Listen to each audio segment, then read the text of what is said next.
Hi అండి. మా జీడి తోటకైతే వచ్చేసామండి.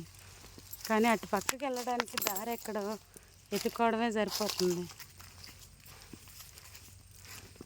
కనిపెట్టేసామండి.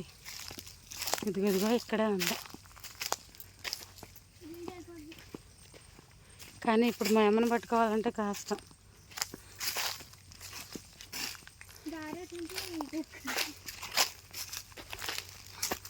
జాగ్రత్త రే, పాములు ఉంటాయి.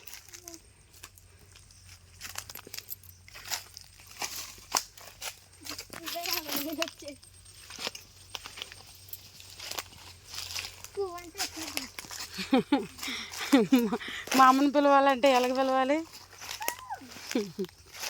వాళ్ళ పాస్వర్డ్ అదే మరి. మా అమ్మ అంటే పలకదు, కూనే. ఇదేనండి మా జీడి తోట.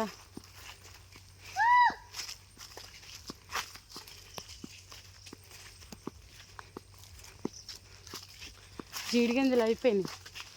జీడి గింజలు కాసేటప్పుడేమో నేను రాలేదు, జీడికాయలు కాసేటప్పుడు.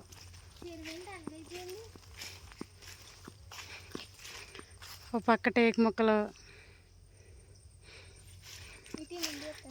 వాతావరణం కూడా చల్లగా ఉంది కదా, అందుకనే ఇలా వచ్చామన్నమాట. రుప్పుకుంటా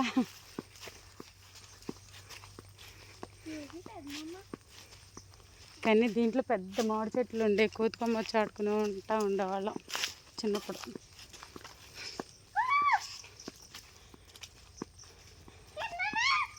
కట్టుకాయలు ఎక్కడ ఉన్నాయో చూడు.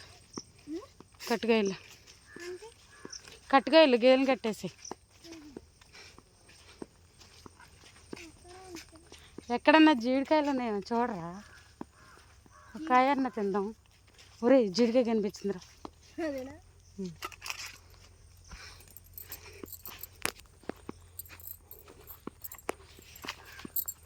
పచ్చి జీడి గింజలు,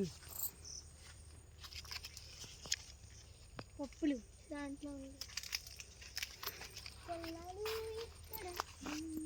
అక్కడక్కడ ఉన్నాయి. అది జీడికాయ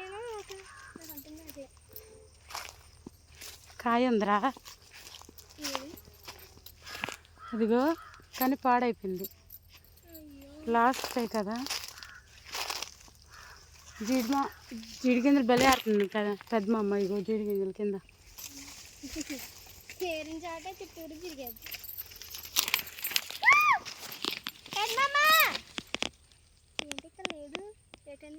కాయ తయారవ్వలేదు.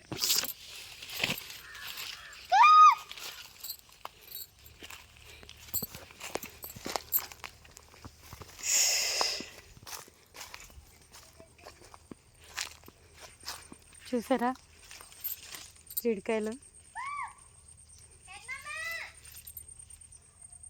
నేనైతే ఎండు గింజల్ని మంట పెట్టేసి కాల్చేసి ఉప్పు తీసుకుని తిని ఇంటికి వెళ్ళేదాన్ని. బాగున్నాయి కదా.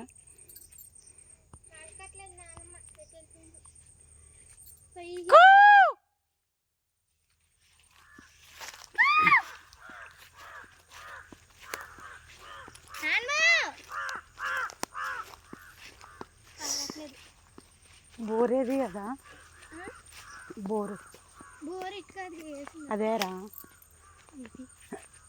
అదిగో అది కాదనుకుంటా, ఎర్రకాయ కనిపిస్తుందా? అదిగో నెత్తిపోయింది ఎర్రకాయ. కొద్దామా? అందదుగా.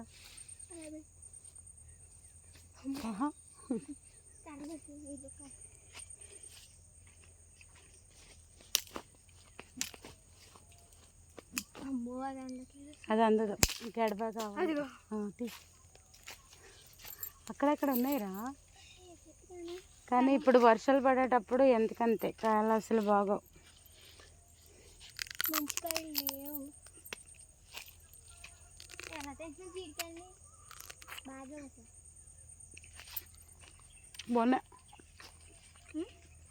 బాగున్నాయిరా.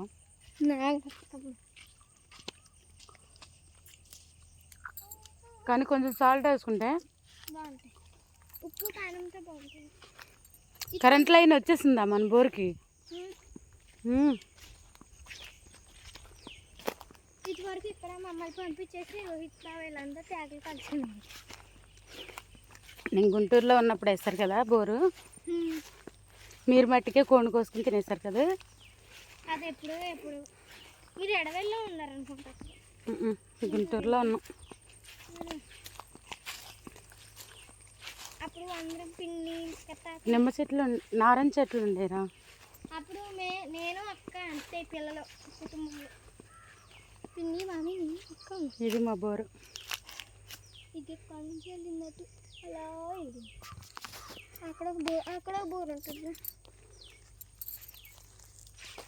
బ్యాక్ కెమెరా పెట్టి నేను తీస్తాను వాడు.